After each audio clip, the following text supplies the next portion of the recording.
हाँ जी, नमस्कार साथियों। कोचिंग वाला ऑनलाइन प्लेटफॉर्म पर आपका हार्दिक स्वागत है, जिस पर अपन राजस्थान की ज्योग्राफी से संबंधित सीरीज चला रहे हैं।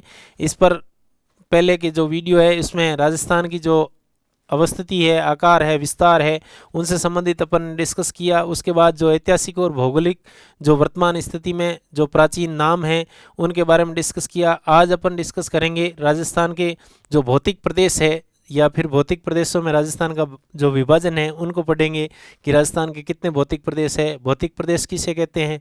तो उसमें देखते हैं कि भाई जो भी एक क्षेत्र विशेष के अंदर भौगोलिक परिस्थितियां हैं, उस एक क्षेत्र विशेष की जो समान भौगोलिक परिस्थिति है उस क्षेत्र को विशेष नाम दे दिया जाता है, उसको भौतिक प्रदेश किसे जानते हैं। वहाँ की जो तापमान है, वर्षा है, वहाँ की आर्द्रता है, पवनों का वेग है, ठीक है, वनस्पति है, वो उनकी जो पर्टिकुलर एक क्षेत्र विशेष की जो विशेषताएं हैं वो समानताएं रखती है।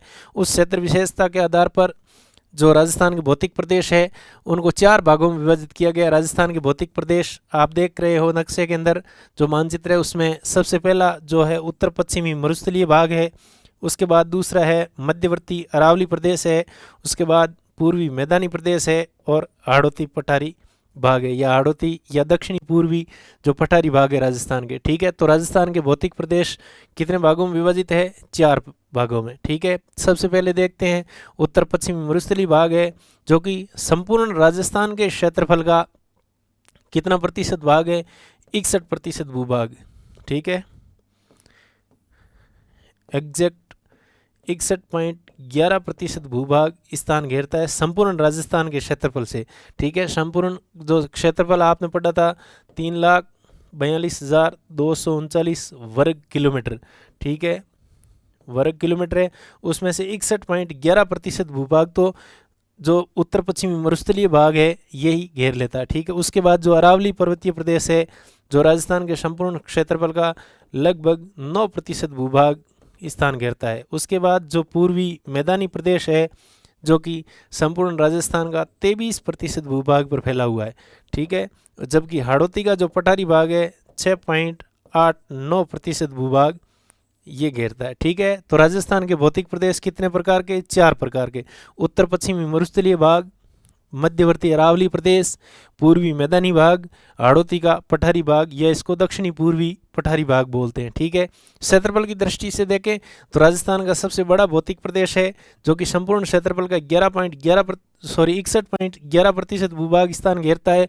उसके बाद अरावली है जो कि 9%, मैदानी भाग 23% और हाड़ौती का पठार 6.89%। ठीक है, जनसंख्या के संदर्भ में देखें तो जनसंख्या राजस्थान की जो संपूर्ण जनसंख्या है उसका 61.11% भूभाग है। इसके अंदर 40% जनसंख्या निवास करती है। कितने प्रतिशत जनसंख्या निवास करती है? 40%। जबकि जो अरावली प्रदेश है उसके अंदर 10% जनसंख्या निवास करती है। कितना प्रतिशत? 10%। पूर्वी मैदानी प्रदेश है उस भाग के अंदर 39% जनसंख्या निवास करती। कितनी जनसंख्या है? 39%। जबकि हाड़ौती का जो पठारी भाग है, ठीक है, जो कि खनिज संपन्न और काली मिट्टी जो प्रदेश है, उपजाऊ भाग है, जो कि 11% जनसंख्या निवास करती है। ये सभी प्रतिशत मैंने लिखे हैं क्योंकि 2016 का जो पटवारी का एग्ज़ाम हुआ था, ठीक कथन और कारक के रूप में इसी प्रकार से ये आंकड़े वैसे के वैसे लिख करके पूछे थे कि निम्न में से कौन सा सही है। तो इसके अंदर जो संपूर्ण क्षेत्रफल के संदर्भ में देखें तो पश्चिमी मरुस्थलीय भाग का जो क्षेत्रफल राजस्थान का 61.11%, अरावली का 9%, जो मैदानी भाग है उसका 23%, जबकि पठारी भाग का 6.89% है। ठीक है, जनसंख्या के संदर्भ में देखें तो यहाँ 40% जनसंख्या निवास करती है। अरावली क्षेत्र के अंदर 10% जनसंख्या निवास करती है। पूर्वी मैदानी भाग के अंदर 39%, जबकि पठारी भाग के अंदर 11%। ठीक है, इस प्रकार से देखा जाए तो ये जनसंख्या और क्षेत्रफल के अनुपात में है। इसका मतलब हुआ क्षेत्रफल की दृष्टि से राजस्थान का सबसे बड़ा भौतिक प्रदेश कौन सा? पश्चिमी मरुस्थलीय भाग। ठीक है, जबकि जनसंख्या के संदर्भ में देखें तो भी मरुस्थलीय भाग है, जहां संपूर्ण जो राजस्थान की जनसंख्या उसका 40% जनसंख्या अकेले पश्चिमी मरुस्थलीय भाग में। उसके बाद 39% जो कि मैदानी भाग में। घनत्व के संदर्भ में पूछे तो सर्वाधिक घनत्व है वो पूर्वी मैदानी भाग का है, क्योंकि 23% भाग के अंदर सबसे अधिक जनसंख्या जो कि 39% है।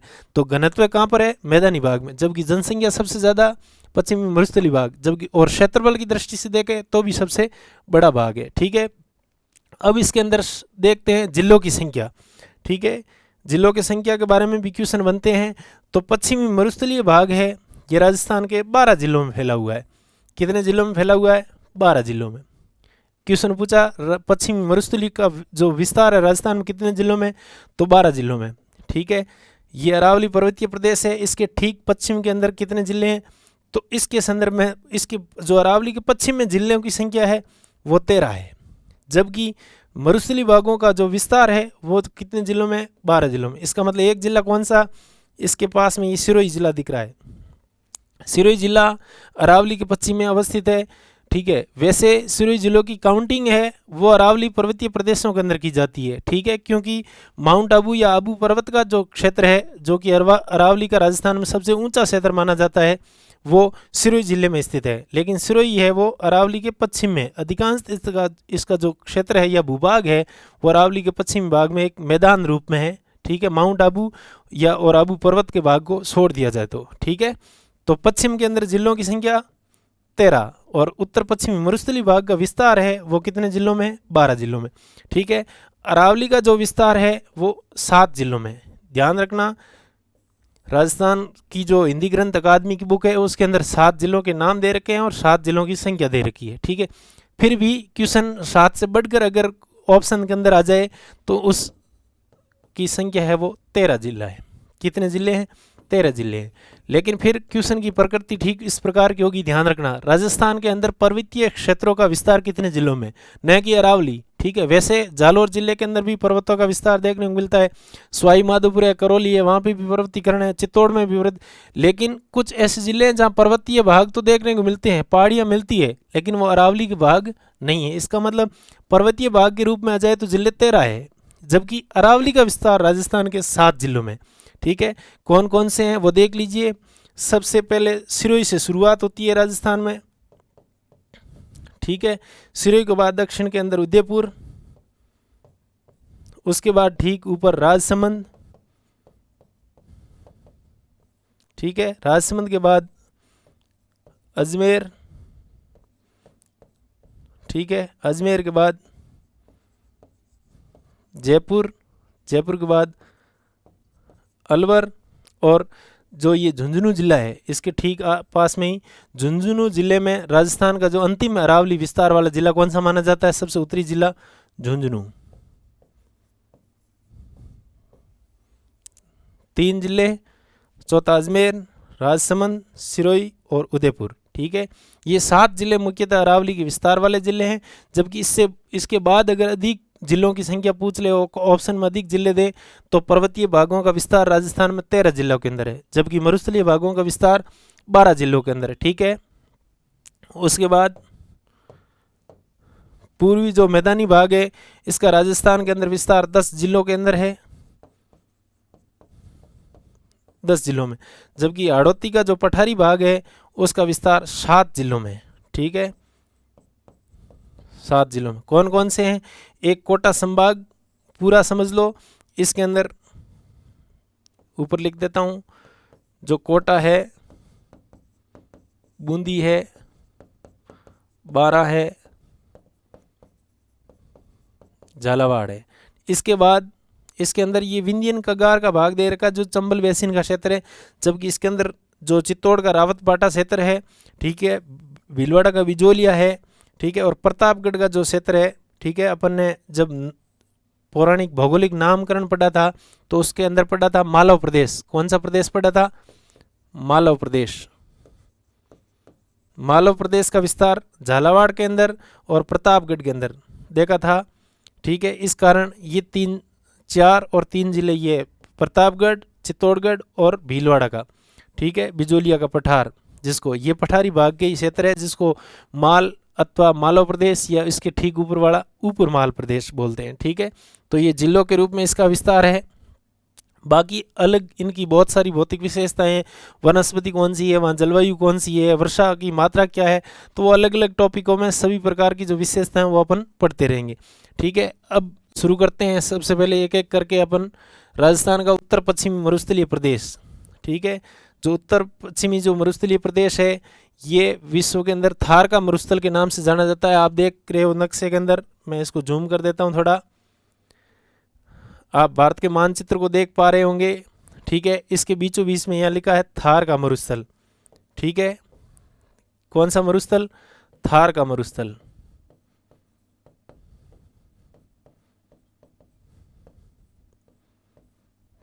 थार डेजर्ट जो कि कौन से महाद्वीप में स्थित है? एशिया महाद्वीप में। विश्व के संदर्भ में जब पढ़ते हैं तो मरुस्थल का जो उष्ण कटिबंधीय मरुस्थल है उसमें थार मरुस्थल जो कि भारत और पाकिस्तान में फैला हुआ है, एशिया का मरुस्थल, ठीक है। थार मरुस्थल का विस्तार कौन कौन सी जगह है? पाकिस्तान प्लस भारत में, ठीक है। इस मरुस्थल का नाम है थार मरुस्थल। ध्यान रहे विश्व की सबसे ज़्यादा जैव विविधता मरुस्थलीय भाग में, मरुस्थलीय भाग में अंदर सबसे अधिक अगर कोई मरुस्थलीय भाग में जैव विविधता देखने को मिलती है या जनसंख्या घनत्व देखने को मिलता है, लोगों का बसाव देखने को मिलता है, ठीक है, तो वो थार डेजर्ट के अंदर है, ठीक है। यूं जैव विविधता के संदर्भ में नहीं, जो मरुस्थलीय जितने भी मरुस्थलीय भाग है विश्व में उन सब की मरुस्थलीय भागों की तुलना अगर की जाए तो सबसे ज़्यादा जैव विविधता वाला मरुस्थल कौन सा है? वो थार मरुस्थल है। सबसे अधिक मात्रा में जन बसाव कौन से मरुस्थल में है? तो वो थार मरुस्थल में, ठीक है, जिसका विस्तार पाकिस्तान और भारत दोनों देशों में है। इसमें भारत में मरुस्थल थार के मरुस्थल का कितना प्रतिशत भूभाग है? 85%, जबकि पाकिस्तान में इसका विस्तार 15% है। एशिया के दो देश है भारत और पाकिस्तान, इसमें जो मरुस्थलीय भाग का विस्तार है उसका नाम है थार डेजर्ट या थार का मरुस्थल। और इस संपूर्ण थार के मरुस्थल का भारत में कितना प्रतिशत भाग? 85% भाग। अब आप देख रहे हो भारत के अंदर इसका विस्तार, तो आप देख रहे हो कि भारत के अंदर सीमावर्ती जो 4 राज्य है, भारत के अंदर 4 राज्यों में फैला हुआ है। पंजाब है,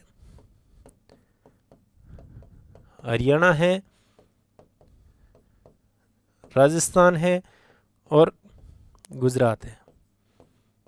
देशों के संदर्भ में भारत और पाकिस्तान में फैला हुआ है, और भारत के संदर्भ में पढ़े तो 4 राज्यों में फैला हुआ है।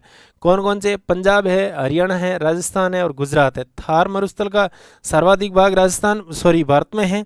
भारत के हिस्से में 85% जो कि अपने आप में 100% है, उसका जो भाग है सर्वाधिक मात्रा में वो राजस्थान में अपने, ठीक है, राजस्थानी भाग में जो कि थार मरुस्थल का 62% भाग राजस्थान के अंदर है, ठीक है। बाकी जो भाग है पंजाब, हरियाणा और गुजरात तीनों में देखने को मिलता है, ठीक है। थार मरुस्थल का जो भारत का जो थार मरुस्थल का भाग उसका राजस्थान में कितना प्रतिशत भाग? 62% भाग। जबकि जो राजस्थान का क्षेत्रफल है उस राजस्थान के संदर्भ में अभी जस्ट अपन ने पढ़ा 61.11% भूभाग। चीज़ें अलग अलग ध्यान रखना।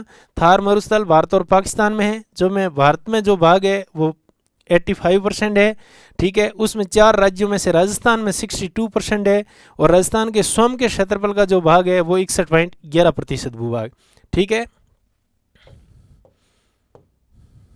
इसके बाद अब अपन इसके विस्तार के बारे में पढ़ते हैं। उत्तर पश्चिमी मरुस्थलीय जो भाग है,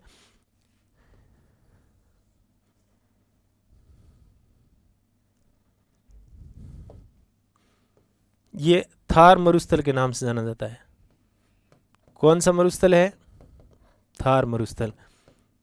अपन ने शुरुआत के अंदर पढ़ा था कि ये जो प्राचीन जो भूखंड थे उसमें ये किसका भाग, किसके अवशेष देखने को मिलता है? थार का मरुस्थल तैतीस सागर का अवशेष है, तैतीस सागर का भाग है।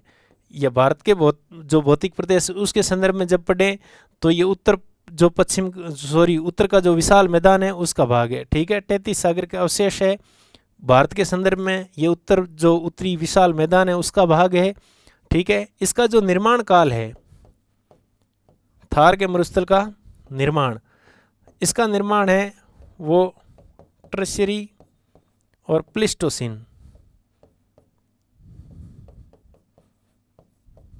काल के अंदर इसका निर्माण हुआ था, ठीक है। थार मरुस्थल के नाम से जाना जाता है। यह 33 सागर का अवशेष है। ये ट्रसरी और प्लीस्टोसीन काल में जो भूगर्भिक इतिहास है, पृथ्वी के ऊपर जितने भूखंड है उनका निर्माण किस क्रम में हुआ है, उसमें थार मरुस्थल का निर्माण ट्रसरी और प्लीस्टोसीन काल में देखने को मिलता है। ठीक है, अब इसकी ढाल किसी भी जो भौतिक प्रदेश है या भौगोलिक प्रदेश, उसकी ढलान का निर्धारण वहाँ पर प्रवाहित होने वाली नदी के आधार पर किया जाता है। पश्चिमी मरुस्थल के अंदर मुख्यतः एक ही नदी है जो कि बड़ी जो लंबाई के अंदर बहती है, वो है लूणी नदी। ठीक है, लूणी नदी जिसका उद्गम अजमेर के पास से होता है। अजमेर के बाद जोधपुर, पाली, बाड़मेर, जालौर होते हुए कच्छ के रण में विलुप्त हो जाती है। ठीक है, इसका मतलब इसकी जो ढलान है वो ठीक इस प्रकार की है। ठीक है, उत्तर पूर्व से दक्षिण पश्चिम की ओर, तो उत्तर पश्चिमी मरुस्थलीय भाग है, इसकी ढलान है वो उत्तर पूर्व से दक्षिण पश्चिम की ओर है, दक्षिणी भाग की। ठीक है, मुख्यतः तो ये हो गया इसके विस्तार के बारे में। और देखते हैं, अब विस्तार को आप देखिए,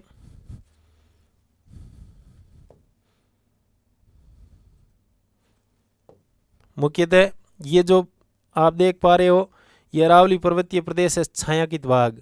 ठीक है, यहाँ से लेकर के ये जैसलमेर का सम क्षेत्र है, इसके बीच ये जो चौड़ाई है मैदान इस उत्तर पश्चिमी मरुस्थलीय भाग की, जो कि 300 किलोमीटर है। ठीक है, चौड़ाई कितनी है? 300 किलोमीटर। दक्षिणी भाग के अंदर जालौर, बाड़मेर से लेकर के श्री गंगानगर तक ये इस मैदान की लंबाई है, और इसकी लंबाई कितनी है? 640 किलोमीटर। ठीक है, मुख्यतः बहुत से स्थानों पर बालू का स्तूप। एवरेज समुद्र तल से इसकी ऊंचाई देखते हैं तो इसकी ऊंचाई कहाँ से मापते हैं? समुद्र तल से मापते हैं। इसकी औसत ऊंचाई है जो कि 200 से 300 मीटर है। ठीक है, 200 से 300 मीटर है। तो अपन ने विस्तार के रूप में पढ़ा कि इसकी जो मध्यवर्ती भाग है अरावली का, वहाँ से लेकर के जो सीमावर्ती क्षेत्र है वहाँ तक इसकी चौड़ाई 300 किलोमीटर है, जबकि दक्षिण भाग से लेकर उत्तरी भाग तक इसकी लंबाई 640 किलोमीटर है, और ऊंचाई देखें तो 200 से 300 मीटर है। ठीक है, अब इसको अपन अलग भागों में बांट के पढ़ते हैं, इसकी अलग विशेषता के रूप में। अध्ययन के रूप में आप देख रहे हो ये भाग मरुस्थली भाग है, अरावली के ठीक पश्चिम वाला भाग, माउंट आबू को छोड़ दे तो। ठीक है, ये देख पा रहे होंगे यहाँ जो बालू के स्तूप मुक्त प्रदेश है या फिर अर्ध शुष्क है। तो मरुस्थली भाग को अपन दो भागों में बांटते हैं। इसकी भी भौगोलिक विशेषता में अंतर देखने को मिलता है। भौतिक प्रदेश में यूं तो मुख्यतः एक ही भाग है उत्तर पश्चिमी मरुस्थली भाग, लेकिन इसकी भी भौतिक विशेषताएं, कुछ भौगोलिक तत्व है उनकी अलग अलग विशेषताएं देखने को मिलती है। इसको दो भागों में बांटते हैं, मरुस्थल को दो भागों में बांट करके पढ़ते हैं। एक तो शुष्क, ठीक है, या फिर रेतीला प्रदेश, ठीक है, जिसको अपन राठी प्रदेश के नाम से जानते हैं। ठीक है, शुष्क मरुस्थलीय प्रदेश। और दूसरा है अर्धशुष्क। अर्धशुष्क मरुस्थल या उसको बोलते हैं बांगड़ प्रदेश। कौन सा प्रदेश? बांगड़ प्रदेश। और इसका जो विभाजन ये आप नक्शे में देख रहे होंगे। ठीक है, ये जो रेखा है 25 सेंटीमीटर वर्षा रेखा है। 25 सेंटीमीटर वर्षा रेखा, 25 सेंटीमीटर वर्षा रेखा से सीमा तक का भाग जो सीमावर्ती भाग है, इसके बीच का भाग है, ये शुष्क प्रदेश कहलाता है। शुष्क या रेतीला मरुस्थल, उसी को अपन राठी प्रदेश बोलते हैं। ठीक है, जबकि दूसरा अर्धशुष्क जो 25 सेंटीमीटर से लेकर अरावली या फिर 50 सेंटीमीटर वर्षा रेखा, अरावली के ठीक ऊपर कौन सी जो वर्षा रेखा है? समवर्षा रेखा, जो कि 50 सेंटीमीटर। समवर्षा रेखा उसे बोलते हैं कि समान वर्षा की मात्रा को मिलाने, दो जो स्थान है उन पर वर्षा की मात्रा समान है, उन दोनों स्थानों को मिलाने वाली जो औसत रेखा है उसको ही समवर्षा रेखा बोलते हैं, जो कि 25 सेंटीमीटर सम रेखा है, जो उत्तर पश्चिमी मरुस्थलीय भाग को दो भागों में डिवाइड करती है। इधर इसके ठीक पश्चिम वाला शुष्क मरुस्थलीय प्रदेश जिसको राठी प्रदेश बोलते हैं, इसके बीच में अरावली और शुष्क मरुस्थलीय प्रदेश के बीच का जो भाग है, जो 25 और 50 सेंटीमीटर के वर्षा रेखा के बीच का है, उसको अर्ध शुष्क मरुस्थलीय प्रदेश या उसको बांगड़ प्रदेश बोलते हैं। ठीक है, ये चीज़ आपने देखी होगी। अब इसको अपन दो भागों में बांट के पढ़ रहे हैं, एक तो शुष्क प्रदेश है, एक अर्ध शुष्क है। अब सबसे पहले भाग पढ़ते हैं अपन शुष्क प्रदेश या रेतीला प्रदेश, शुष्क मरुस्थलीय प्रदेश, ठीक है, या राठी प्रदेश। इसका विस्तार अपन ने देखा 25 सेंटीमीटर वर्षा रेखा के पश्चिमी भाग में। ठीक है, पश्चिमी भाग में। तो इसका भी दो भागों में विभाजन करके अपन पढ़ेंगे अध्ययन को सरलता से। ठीक है, तो आप नक्शे में देख पा रहे हो, मानचित्र में देखो, ये जो शुष्क प्रदेश है इसके बीचों बीच में ये जो आसमानी कलर में दिख रहा है आपको, स्काई कलर में, ये जो है ये बालू का स्तूप मुक्त प्रदेश है। इस जो ये शुष्क प्रदेश है, शुष्क अथवा जो राठी प्रदेश, इसको पुनः दो भागों में बांटते हैं। किस रूप में?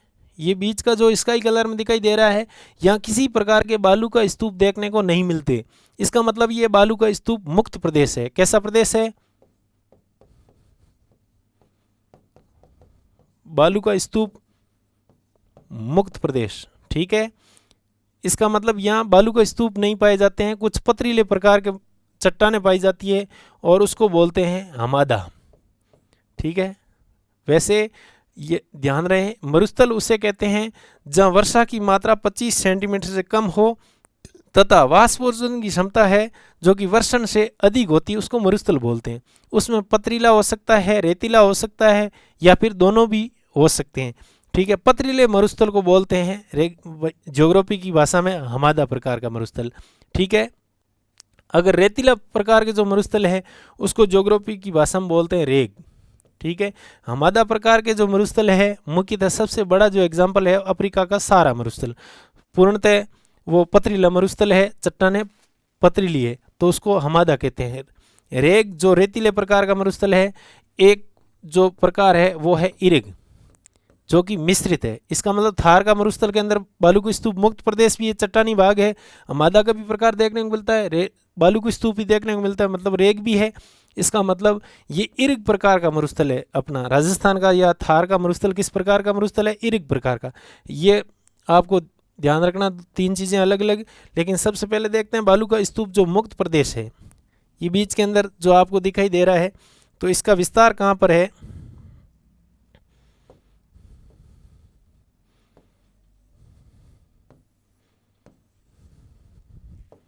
बालू का स्तूप मुक्त प्रदेश ये मुख्यतः जैसलमेर, बाड़मेर का उत्तरी भाग और जोधपुर का पश्चिमी भाग। ये आप देख पा रहे हो, जोधपुर का पश्चिमी भाग जो फलोदी का आसपास का, जैसलमेर के अंदर रामगढ़ से पोखरण के बीच, और बाड़मेर का उत्तरी भाग, ये बालू का स्तूप मुक्त प्रदेश है, जिसके अंदर जैसलमेर, बाड़मेर और जोधपुर का कुछ क्षेत्र शामिल है। ठीक है, ये आपने देख लिया। और दूसरा जो भाग है, ये आपको इसके आसपास का क्षेत्र दिखाई दे रहा है, ये सब बालू का स्तूप युक्त प्रदेश है, यानी कि यहाँ बालू का स्तूप देखने को मिलता है। तो आप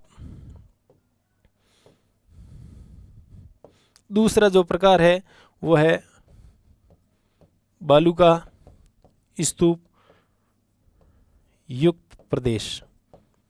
ठीक है, अपन पढ़ रहे थे पश्चिमी मरुस्थलीय भाग, उसको अपन ने उनकी भौतिक विशेषता के आधार पर दो भागों में डिवाइड किया, एक शुष्क मरुस्थल या राठी प्रदेश, दूसरा अर्ध शुष्क या बांगड़ प्रदेश।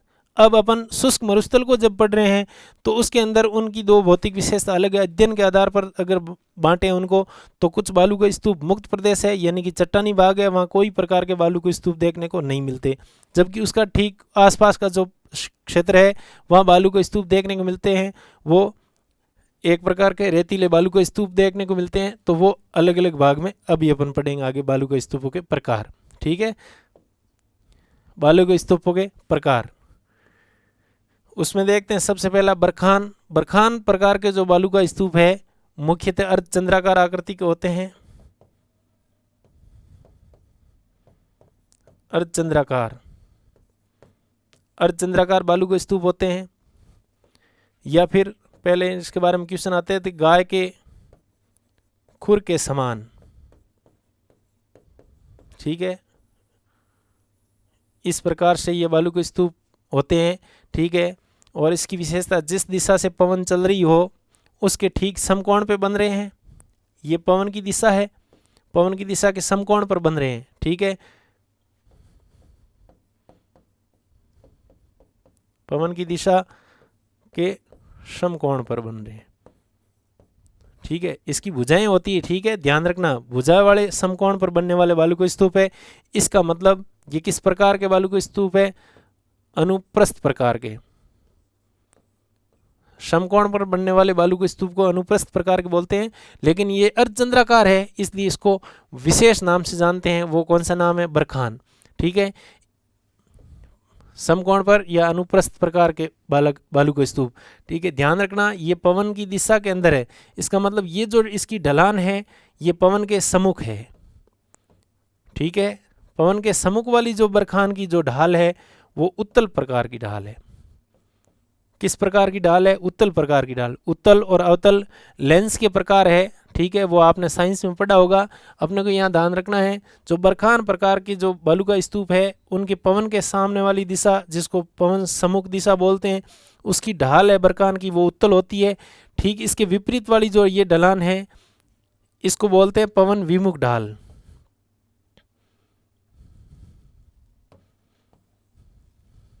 इसको बोलते हैं पवन विमुख ढाल। और पवन विमुख ढाल है बरखान की, वो होती है अवतल प्रकार की, ठीक है। ये चीज़ आपने जान ली। बरखान क्या है? अर्धचंद्राकार आकृति के या गाय के खुर के समान आकृति के बालू का स्तूप होते हैं, जिसमें पवन की दिशा के समकोण पर बनने वाले भुजा वाले बालू का स्तूप होते हैं, ठीक है, जो कि समकोण पर बनते हैं, इसलिए इसको अनुप्रस्थ प्रकार के बालू का स्तूप बोलते हैं। इसके सम्मुख वाली जो ढाल है उत्तल प्रकार की है, जबकि विमुख प्रकार की ढलान है वो अवतल प्रकार की है, ठीक है। और इसकी सर्वाधिक जो मात्रा है देखने को मिलती है शेखावाटी में। बालू के स्तूपों की, बरखान प्रकार के बालू का स्तूप है, सर्वाधिक मात्रा में कहाँ देखने को मिलती है? शेखावाटी में। और वो भी मुख्यतः जिला कौन सा? चूरू जिला, ठीक है। ध्यान रखना, आगे अपन पढ़ेंगे मरुस्थलीकरण का विकास या मरुस्थलीय जो मार्च है, यानी कि एक स्थान से दूसरे स्थान पर मरुस्थलीकरण हो रहा है, उसमें सबसे ज़्यादा योगदान है वो बरखान प्रकार के बालू का स्तूप है। शेखावाटी ठीक हरियाणा के सीमावर्ती क्षेत्र को बोलते हैं, ठीक है। इसका मतलब अभी तक राजस्थान से हरियाणा की ओर मरुस्थलीकरण का विकास हो रहा जारी है। तो कौन से बालू के स्तूपों का योगदान सर्वाधिक मरुस्थलीकरण में? बरखान प्रकार के। राजस्थान में सर्वाधिक मात्रा में बरखान के बालू का स्तूप कहाँ पर? शेखावाटी में। और जिला पूछे तो कौन सा? चूरू जिला, ठीक है। ये जानकारी आप ध्यान रखना, इसकी विशेषता, कुछ विशेष नाम और स्थान, ठीक है। उसके बाद देखते हैं अनुप्रस्थ बालू का स्तूप। किस प्रकार के? अनुप्रस्थ, ठीक। बरखान भी अनुप्रस्थ थे, लेकिन इसकी एक विशेष आकृति थी। किस प्रकार की? अर्धचंद्राकार आकृति के, ठीक है, भुजा वाले थे, ठीक है। अनुप्रस्थ यानी कि ये पवन की दिशा है,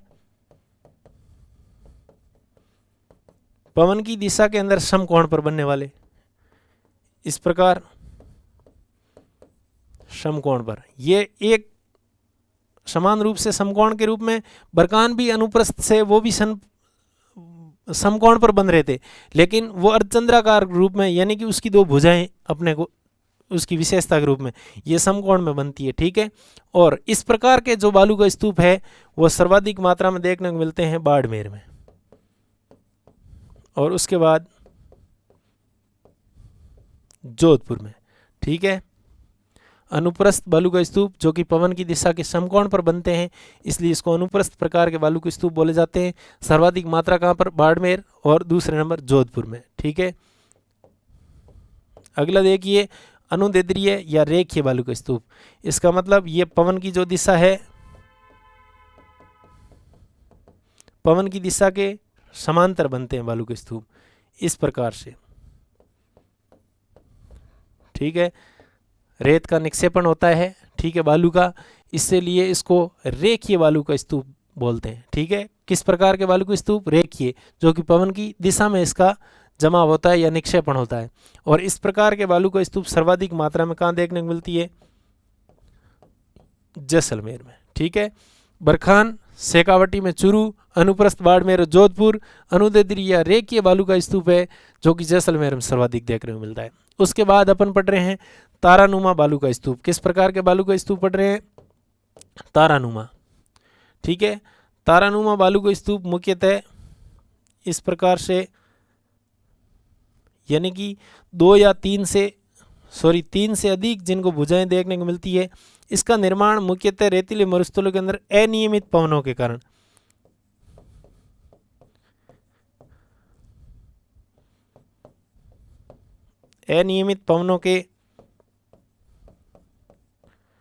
कारण, ऐसे जो बालू के स्तूप बनते हैं वो तारानुमा बालू के स्तूप होते हैं, क्योंकि जिस दिशा में पवनों का प्रवाह होता है उस दिशा में एक भुजा बन गई, फिर अगर दिशा चेंज हुई तो दूसरी भुजा अलग दिशा में बन गई। तो इस प्रकार के तारा बालू का स्तूप राजस्थान में देखने को मिलते हैं। वो मुख्यतः जैसलमेर में और सूरतगढ़ श्रीगंगानगर में देखने को मिलता है। ऐसे इस प्रकार के बालू का स्तूप मुख्यतः इसकी विशेषता है 3 या अधिक भुजाएं होगी इसकी। ठीक है, 3 और भुजाओं का कारण है अनियमित पवनों के कारण। ठीक है, अगला देखिए पैराबोलिक बालू का स्तूप। ठीक है, मुख्य विशेषता होती है बालिकाओं के जो हेयरपिन होती है बालों की, ठीक है, हेयरपिन के समान पैराबोलिक बालू के स्तूप पाए जाते हैं। ठीक है, ये भी बरखान की तरह होते हैं लेकिन बरखान के ठीक विपरीत होते हैं। ठीक है, ये दिखने में बरखान जैसे होते हैं लेकिन पवनों की दिशा इसके विपरीत होती है, बरखान के विपरीत। एक तो इसकी विशेषता हेयरपिन के समान दिखाई देते हैं, दूसरी ये बरखान के विपरीत होते हैं, यानी कि जिस प्रकार से ये पवन की दिशा है,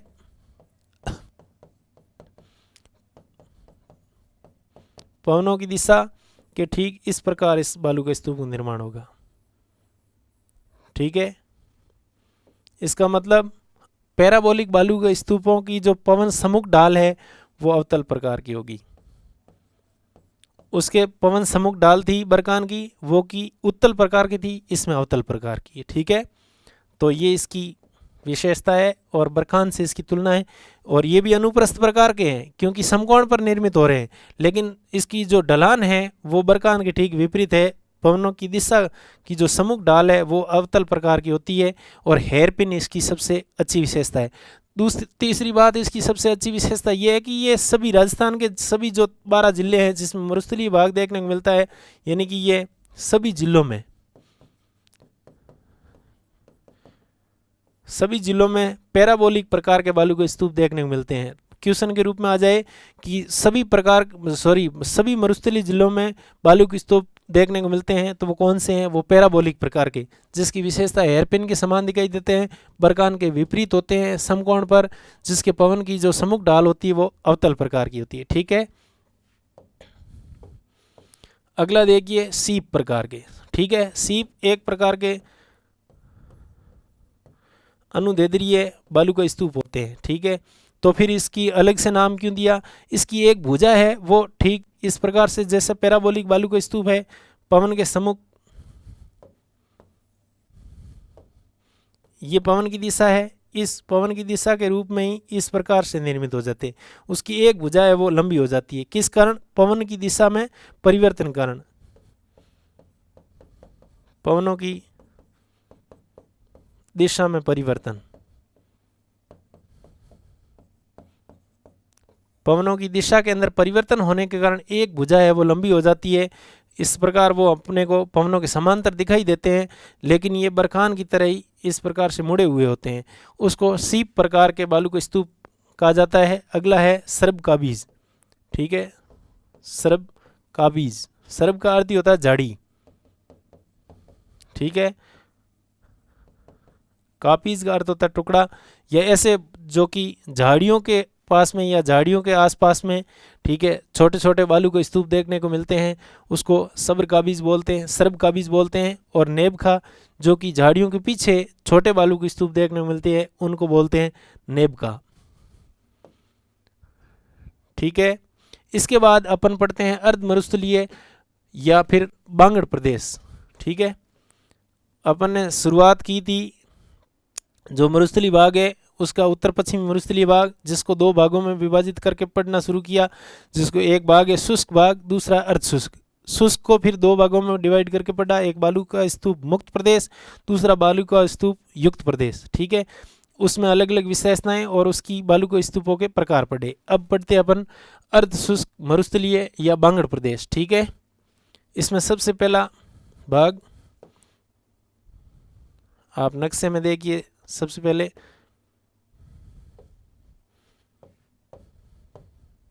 मानचित्र देख पा रहे होंगे, ये अर्धशुष्क भाग है। इसके ठीक पश्चिम में ये 25 सेंटीमीटर वर्षा रेखा से लेकर के 50 सेंटीमीटर वर्षा रेखा के बीच का जो भाग है, इसमें आपको दिखाई दे रहे होंगे। ठीक है, इसके अंदर चार भागों में, अध्ययन के आधार पर इसको चार भागों में विभाजित करके अपन पढ़ेंगे। सबसे पहला है लूनी बेसिन,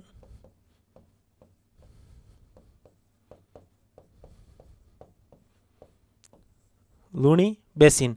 उसके बाद है ये जो बीच का नागौर का भाग है, नागौर और अजमेर का, जिसको बोलते हैं नागौरी उच्च भूमि। ठीक है, उसके बाद आपको दिखाई दे रहा है शेखावाटी प्रदेश, और सबसे उत्तरी भाग है वो है गग्गर बेसिन। ठीक है, सबसे दक्षिणी भाग लूनी नदी का अपर क्षेत्र, जिसको लूनी बेसिन बोलते हैं। उत्तरी भाग जो गग्गर नदी का बेसिन है उसको गग्गर बेसिन बोलते हैं। और जो चूरू सीकर झुंझुनू का भाग जो कि अंतः प्रवाहित क्षेत्र है उसको शेखावाटी प्रदेश बोलते हैं। और बीच में जो लवणीय झीलों का क्षेत्र है उसको नागौर की उच्च भूमि बोलते हैं। ठीक है, इस आधार पर अपन पढ़ते हैं। सबसे पहले देखते हैं लूनी बेसिन। ठीक है, यानी कि लूनी का जो अपवाह क्षेत्र है, इसमें अजमेर को छोड़ देते हैं, अजमेर से लूनी का उद्गम होता है। उसके बाद मुख्यतः जोधपुर, पाली, बाड़मेर और जालोर। ठीक है, इन जिलों में अर्धशुष्क के मरुस्थलीय भाग या बांगड़ प्रदेश का जो लूनी बेसिन है, इन चार जिलों में इसका विस्तार है, जो कि लूनी नदी का जो अपवा क्षेत्र है। इसका दूसरा नाम है गोडवाड़ प्रदेश, गोडवाड़ प्रदेश। क्वेश्चन आता है गोडवाड़ प्रदेश कौन से क्षेत्र को बोला जाता है, तो लूनी बेसिन क्षेत्र को किस नाम से जानते हैं, गोडवाड़ प्रदेश, जिसमें लूनी बेसिन कौन से जिले मुख्यतः जोधपुर, पाली, बाड़मेर और जालोर। ठीक है, पाली जिला, उसमें इस लूनी बेसिन का जो पूर्वी भाग है वहाँ पहाड़ियों से घिरा हुआ, ये बहुत सारी पहाड़ियाँ पाई जाती है, उसको बोलते हैं काला भूरा डूंगर। ठीक है, काला भूरा डूंगर के नाम से कोई पहाड़ियों के बारे में पूछे तो लूनी बेसिन के अंदर पाली जिले का जो पूर्वी भाग या फिर लूनी बेसिन का पूर्वी भाग पाली जिले के अंदर उनको काला भूरा डूंगर के नाम से जानते हैं। ठीक है, बाड़मेर के अंदर आपने पढ़ा होगा, लूनी जब नदी के बारे में पढ़ेंगे तो उसकी विशेषता है कि ये राजस्थान की आधी मीठी और आधी खारी जो जल वाली जो नदी है। इसमें बाड़मेर का जो बायतू कस्बा है, सॉरी बालोतरा कस्बा है, वहाँ जाने के बाद बालोतरा के अंदर बहुत सारी जो कपड़ा की मिल है, उसके अंदर से जो केमिकल है, रंगाई और छपाई के काम होते हैं बहुत ज़्यादा, इस कारण वहाँ केमिकल से पानी है वो लूनी का खारा हो जाता है। इसलिए बाड़मेर जिले के अंदर लूनी बेसिन के अंदर लवणीय पादप अधिक पाए जाते हैं। कौन से पादपों की अधिकता है, लवणीय पादपों की। इसके ठीक बाद जो बेसिन पढ़ेंगे नागौर उच्च भूमि, उसके अंदर लवणीय झीलों की अधिकता है, जबकि लवणीय जो पादपों की अधिकता है वो लूनी बेसिन में, और वो भी पर्टिकुलर अगर जिला पूछे तो वो बाड़मेर है। ठीक है, बाड़मेर में लवणीय पादपों की अधिकता है लूनी बेसिन के अंदर। जालोर जिले में लूनी बेसिन का जो क्षेत्र है वो नेहड़ के नाम से जाना जाता है। ठीक है, कई बार क्वेश्चन आया हुआ है, सिंगल शब्द देते नेहड़ है तो वो लूनी बेसिन का जालोर जिले का क्षेत्र किस नाम से जानते हैं, नेहड़ के नाम से। बाड़मेर का लूनी बेसिन का क्षेत्र जिसमें बालोतरा कस्बे के पास लूनी का पानी खारा हो जाता है, जिस कारण लवणीय पादपों की अधिकता देखने को मिलती है। पाली जिले के अंदर जो लूनी बेसिन का पूर्वी भाग है, वहाँ की जो पहाड़ियाँ हैं उनको काला भूरा डूंगर के नाम से जाना जाता है। ठीक है, और जोधपुर का तो दक्षिणी भाग इससे अपवाहित है। ठीक है, अगला प्रदेश पढ़ते हैं नागौर की उच्च भूमि, जिसके अंदर मुख्यतः नागौर, प्लस अजमेर शामिल है। ठीक है, इस क्षेत्र के अंदर मुख्यतः लवणीय झीलें पाई जाती है। पश्चिमी राजस्थान में सबसे ज़्यादा लवणीय झीलें कौन से ज़िले में पाई जाती है? नागौर ज़िले में। ठीक है, और नागौर और अजमेर के बीच का जो क्षेत्र है उसको नागौर उच्च भूमि के नाम से जाना जाता है। इस झील, ये लवणीय झीलें तथा यहाँ पर जो पानी है पीने का, उसके अंदर सर्वाधिक मात्रा में फ्लोराइड पाया जाता है। कौन से केमिकल की अधिकता? रसायन की, फ्लोराइड की। और इस फ्लोराइड की अधिकता के कारण यहाँ पर रहने वाले लोगों के अंदर एक रोग हो जाता है, उसको बोलते हैं फ्लोरोसिस। कौन सा रोग हो जाता है? फ्लोरोसिस। इस फ्लोरोसिस का प्रभाव क्या देखने को मिलता है? इससे जो रीढ़ की हड्डी होती है आदमी की, रीढ़ की हड्डी, उसके अंदर मोड़ आ जाता है या झुकाव देखने को मिलता है। रीढ़ की हड्डी या कमर से आदमी झुके हुए दिखाई देते हैं, इस कारण इसको बांका पट्टी या कुबड़ पट्टी के नाम से जाना जाता है। ठीक है, क्या कारण है? लवणीय झीलें हैं या फिर जल के अंदर किस रसायन की अधिकता है? फ्लोराइड की। उससे कौन सा रोग हो जाता है? फ्लोरोसिस। फ्लोरोसिस रोग का प्रभाव देखने को मिलता है, रीढ़ की हड्डी के अंदर मोड़ या झुकाव आ जाता है। इस कारण इसको कौन सी पट्टी बोलते हैं? बांका पट्टी या फिर कुबड़ पट्टी। ठीक है, ये नागौर की उच्च भूमि की विशेषता है। ठीक है, जिसके अंदर लवणीय झीलों की अधिकता देखने को मिलती है, पीने के पानी में फ्लोराइड की मात्रा अधिक है, जिससे फ्लोरोसिस रोग हो जाता है, जिसके प्रभाव से रीढ़ की हड्डी है उसमें झुकाव या मोड़ आ जाता है, जिससे यहाँ लोगों के अंदर ये रोग से इस क्षेत्र को बोलते हैं बांका पट्टी या कुबड़ पट्टी। ठीक है, इसके बाद अगला देखिए सेकावाटी अंतः प्रवाह क्षेत्र। ठीक है, अंतः प्रवाह क्षेत्र उस क्षेत्र को कहते हैं जहाँ से जो नदियाँ होती है वहाँ की, वो किसी सागर या महासागर में या किसी अन्य नदी के अंदर प्रवाहित न होकर के, लुप्त न होकर के उसी क्षेत्र के अंदर लुप्त हो जाती है। तो ऐसा क्षेत्र अपने राजस्थान में अंतः प्रवाही क्षेत्र कहलाता है, वो है शेखावाटी क्षेत्र। इसके अंदर मुख्यतः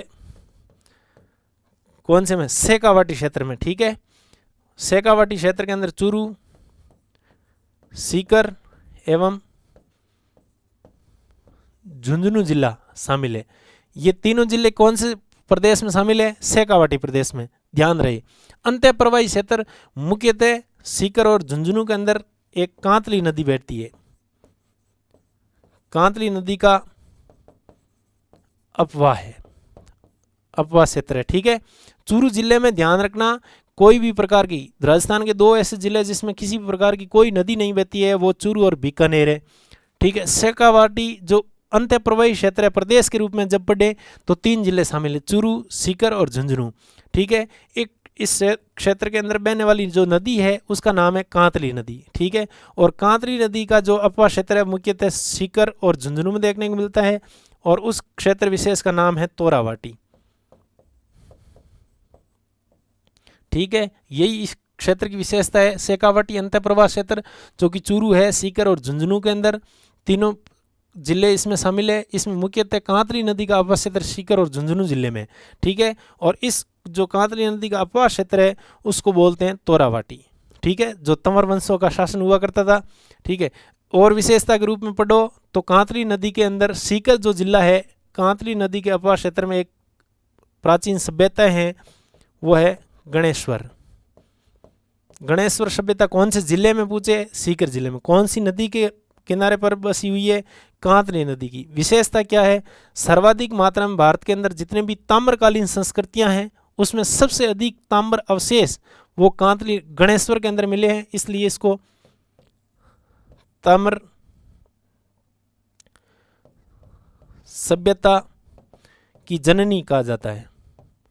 ठीक है, ताम्र संस्कृति की या ताम्र सभ्यताओं की जननी। कौन सी सभ्यता? गणेश्वर सभ्यता। कौन सी नदी पर? कांतली नदी पर। जिला पूछे तो सीकर जिले में।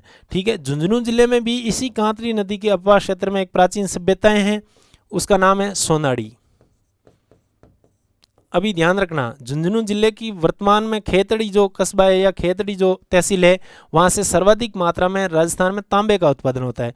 कौन सा धातु है? तांबा। कहाँ से? झुंझुनू में खेतड़ी से, लेकिन ये कांतरी नदी के अपवास क्षेत्र में खेतड़ी के पास ही ये स्थान है। कौन सा स्थान है? सोंदाड़ी। लेकिन ये ध्यान रखना, ये ताम्रकालीन न होकर के ये लोहकालीन सभ्यता है। कौन से काल की है? लोहकालीन।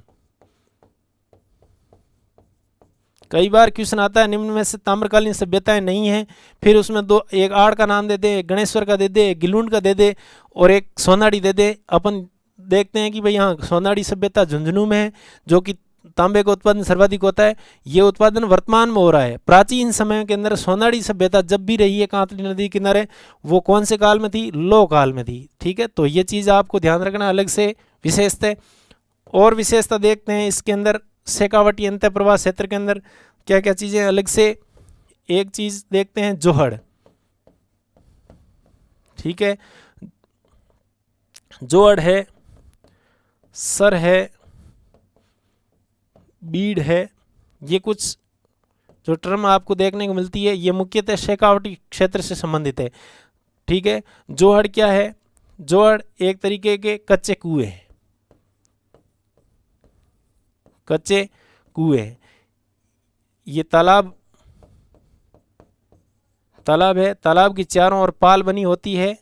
ठीक है, इस पाल के किनारे पर या तालाब के अंदर ऐसे कच्चे कुएं बने होते हैं, जिससे बरसात के अंदर जब भी तालाब का पानी इकट्ठा हो जाता है, अधिकता के कारण इन कुओं के अंदर पानी भर जाता है। और निस्सिंदन प्रक्रिया से फिर जब तालाब के पानी कम हो जाने के अंदर कारण पेयजल के लिए इस कुओं से जल को निकाल करके उपयोग में लिया जाता है। इस प्रकार के कुओं को क्या बोलते हैं? जोहड़। और इस पद्धति को सबसे पहले जो विकास में लाने वाले व्यक्ति थे वो थे राजेंद्र सिंह। ठीक है, राजेंद्र सिंह, जिनको जल मैन के नाम से जाना जाता है, वाटरमैन या जल मैन भारत के। ठीक है, जिनमें सबसे अधिक विकास किस चीज़ की विकास में श्रेय जाता है? वो जोहड़ में, जो कि सबसे ज़्यादा कहाँ देखने को मिलती है? ये शेखावटी प्रदेश में। सर का मतलब होता तालाब। ठीक है, सर का मतलब तालाब। मुख्यतः आपने सुना होगा ताल छापर है। ठीक है, ये इस प्रकार के। ठीक है, ताल छापर के जो तालाब है मुख्यतः जो अभ्यारण्य क्षेत्र में। अगला है बीड़। बीड़ का मतलब है चारागाह भूमि, जो कि सर्वाधिक मात्रा में बीड़ कहाँ देखने को मिलते हैं? झुंझुनू में। ठीक है, ये अपने शेखावटी अंतः प्रवाह क्षेत्र की विशेषता के बारे में पढ़ा। अगला देखते हैं घग्गर बेसिन। ठीक है, घग्गर बेसिन मुख्यतः राजस्थान के उत्तरी जिले श्री गंगानगर,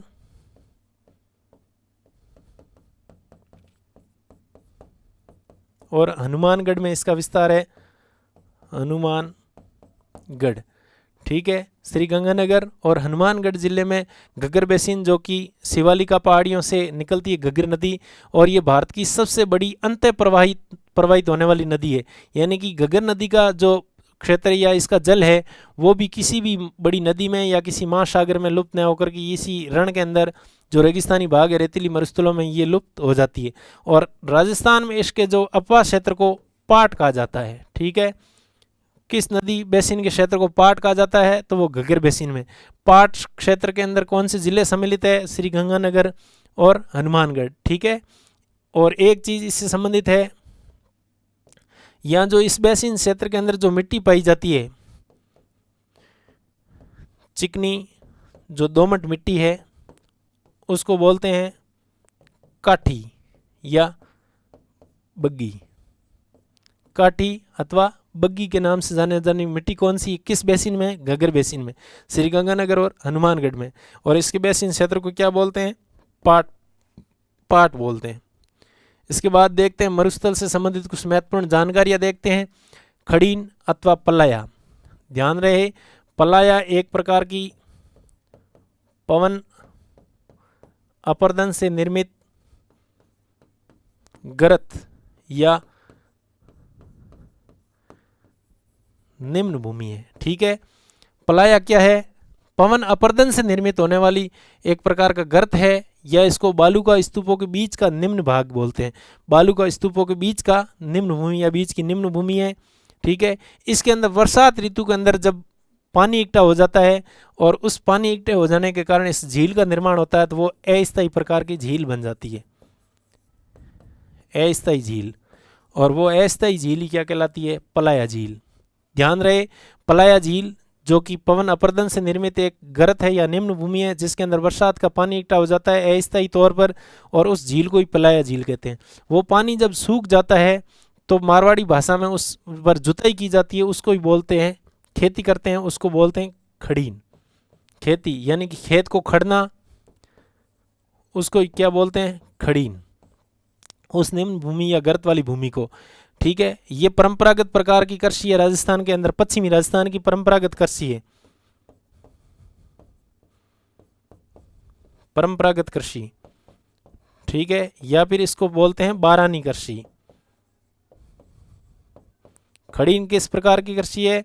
तो ध्यान रखना ये बारानी कृषि है, यानी कि वर्षा आधारित कृषि है। इसके अंदर फसल कौन सी होती है? तो ये फसल के रूप में पूछे तब ध्यान रखना इसके अंदर रबी की फसल बोई जाती है। बरसात ऋतु के अंदर अस्थायी झीलें जब सूख जाती है तब तक शीत ऋतु का प्रभाव देखने को मिलता है, और शीत ऋतु वाली चना है, सरसों है, गेहूं है, इनका उत्पादन किया जाता है। इस क्षेत्र के अंदर रबी की फसलें ली जाती है। कृषि का प्रकार बारानी या परंपरागत प्रकार की कृषि है, उसको खड़ीन बोलते हैं। और इस खड़ीन कृषि का जो उद्भव है सबसे पहले जैसलमेर के अंदर, जैसलमेर के अंदर पालीवाल ब्राह्मणों द्वारा, पालीवाल ब्राह्मणों द्वारा इसकी शुरुआत की गई। ठीक है, तो पलाया झील के बारे में ध्यान रखना, ये एक पवन अपर्दन एक प्रकार का गर्त या बालू का स्तूपों के बीच का निम्न भूमि है जहाँ पर अस्थायी झील जिसको पलाया झील बोलते हैं वहाँ खेती की जाती है। वो खड़ीन प्रकार की है जो कि परंपरागत या बारानी प्रकार की कृषि है। फसल कौन सी होती है? रबी की फसलें होती है। शुरुआत किसने की, कहाँ से की? जैसलमेर से। किसने की थी? पालीवाल ब्राह्मणों ने की थी। ठीक है, इसके बाद देखते हैं रन या टाट। ठीक है, ये एक प्रकार की लवणीय झीलें हैं, लवणीय झीलें या दलदली प्रकार की जो भूमि है देखने को मिलती है उसको रन या टाट बोलते हैं। ठीक है, राजस्थान मुख्यतः ताल छापर हुआ या पनियारी रन, ये कहाँ पर है? चूरू के अंदर। पनियारी रन शेखावटी में मुख्यतः चूरू सीकर की सीमा पर है। ताल छापर मुख्यतः चूरू जिले के अंदर है। उसके बाद आप देख सकते हो बाप एवं फलोदी रन कहाँ पर है? जोधपुर में। ठीक है, थोब रन कहाँ पर है? बाड़मेर में। उसके बाद देखते हैं पोखरन, पोखरन हुआ, भाकरी हुआ, ये प्रकार के जो रन हैं वो है जैसलमेर में। कई बार सम्मिलित करवाते हैं या फिर इनमें से स्थानों के बीच में सम्मिलित नहीं है, इस प्रकार के क्वेश्चन पूछते हैं। तो रन अथवा टाट किसे बोलते हैं? लवणीय या दलदली प्रकार की जो भूमि या झील है उसको रन या टाट बोलते हैं, जिसके अंदर ताल छापर और पनियारी प्रकार के रन चूरू अथवा शेखावटी में है। बाप और फलोदी प्रकार के रन जोधपुर के अंदर है। थोब जो रन है वो बाड़मेर के अंदर है। जैसलमेर के अंदर पोखरण अथवा भाकरी। ठीक है, ये चीज़ है। इसके बाद अगली चीज़ दे रखी है जलपट्टी या लाठी सीरीज क्षेत्र। पश्चिमी राजस्थान का जो प्राचीन भूभाग है यहाँ पर प्रवाहित होने वाली नदी सरस्वती, जिसके अवशेष अभी वर्तमान के अंदर वो कुछ भूगर्भिक हलचलों के कारण यहाँ से जो सरस्वती नदी का जो अपवा क्षेत्र था वो लुप्त हो गया, लेकिन अवशेष के रूप में आज भी भूमिगत रूप में सरस्वती का जल आज भी बहता है। उसके अवशेष देखने को मिलते हैं राजस्थान में जैसलमेर में। कहाँ पर है मुख्यतः? जैसलमेर। जैसलमेर में भी पर्टिकुलर जैसलमेर के ठीक उत्तर में एक कस्बा है मोहनगढ़।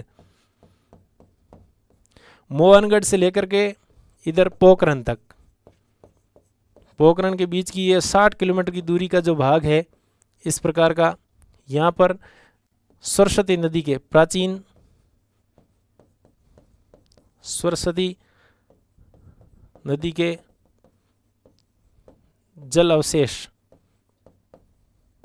वैसे अवशेष न कह करके जल भंडार बोल सकते हो आप, आज भी यहाँ जल का अथाह भंडार मौजूद है। ठीक है, जल पट्टी के रूप में। तो ये जो मोहनगढ़ और जैसलमेर के बीच में प्राचीन सरस्वती नदी के जो भंडार है उसको क्या बोलते हैं, जल पट्टी, ये लाठी सीरीज क्षेत्र बोलते हैं। ठीक है, इसमें भी विशेषतः एक चांदन गांव है उसके अंदर, जिसको चांदन नलकूप के नाम से जाना जाता है।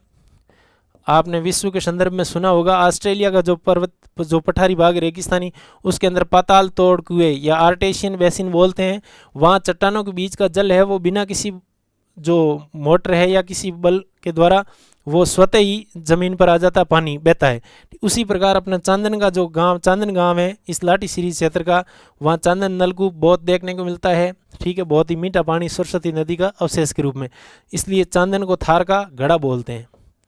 क्या बोलते हैं, थार का घड़ा।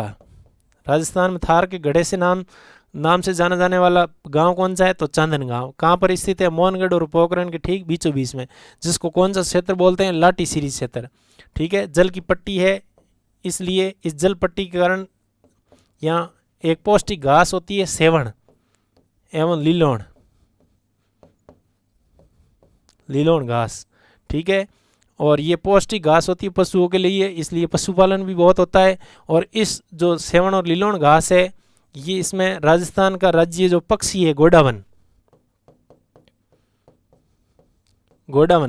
सेवण और लीलोण घास है वो गोडावन पक्षी की शरण स्थली माना जाता है। ठीक है, वो भी सर्वाधिक मात्रा में इसी क्षेत्र में देखने को मिलता है। तो ये जल पट्टी या लाठी सीरीज क्षेत्र के बारे में आपने जान लिया होगा। अगला देख लिए, आकल वुड फॉसिल पार्क। आकल एक जैसलमेर का गांव है।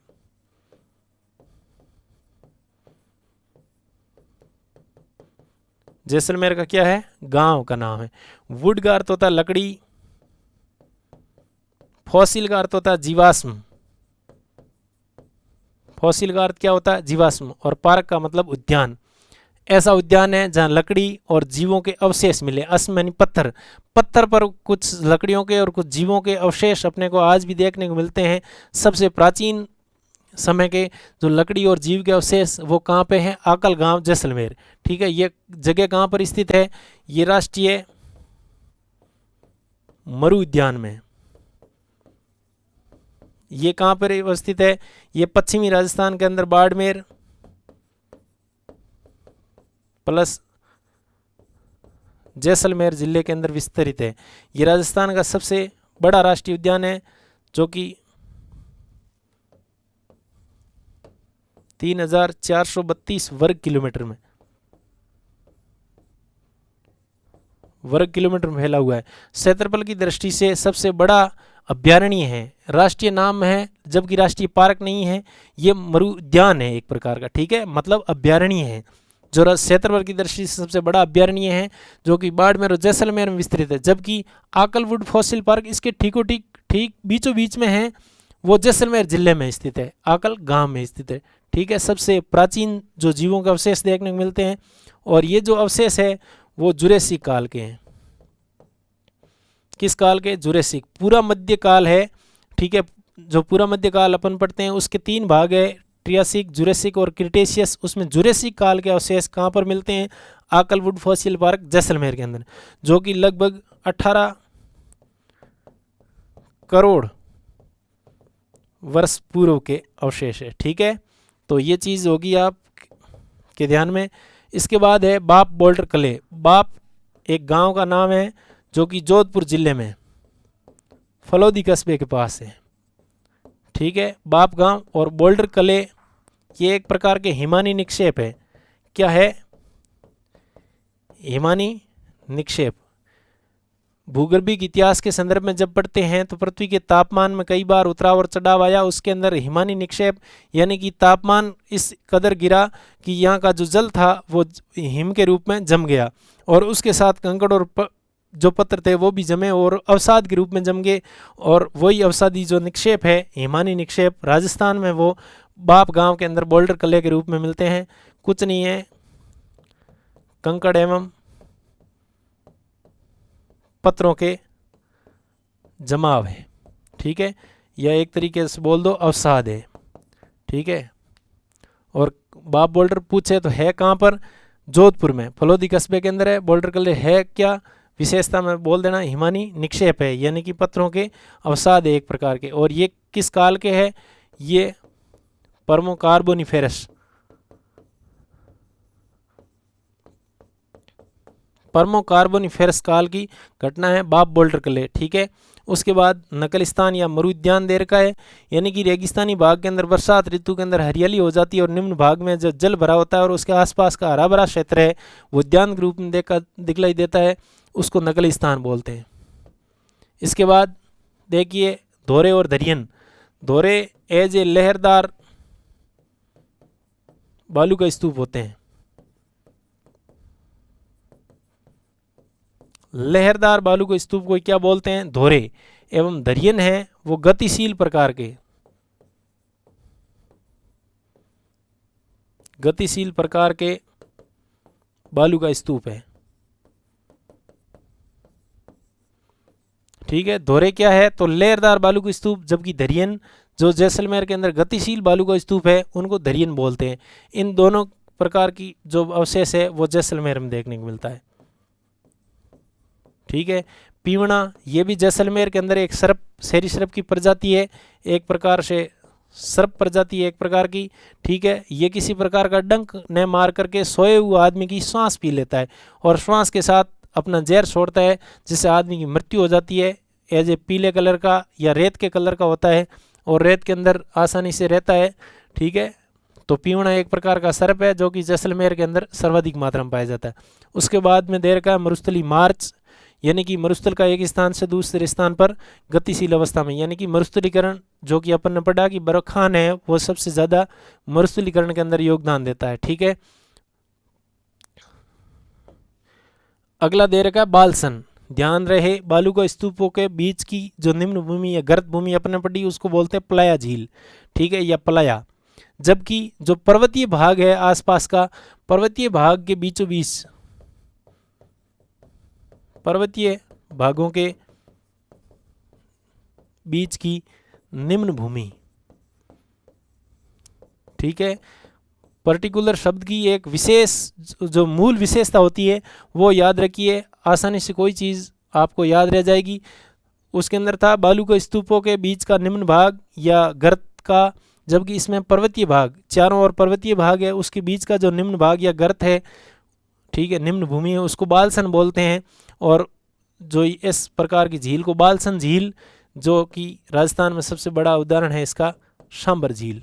ठीक है, उसके बाद थार का मरुस्थल, जो सबसे पहले मैंने बताया कि ये एशिया महाद्वीप का उष्णकटिबंधीय मरुस्थल है जो कि भारत और पाकिस्तान में, जिसमें सबसे अधिक मात्रा में भारत में 85% भूभाग है, जो कि राजस्थान में सबसे अधिक, भारत का 62% भाग राजस्थान में, और राजस्थान के स्वयं के क्षेत्रफल का है वो 61.11% भूभाग है। ठीक है, तो ये अपना एक भौतिक प्रदेश कंप्लीट हुआ। आप आसानी से देखिए इसको और पढ़ते रहिए, चैनल को लाइक और सब्सक्राइब करते रहिए, दोस्तों को शेयर करिए। धन्यवाद।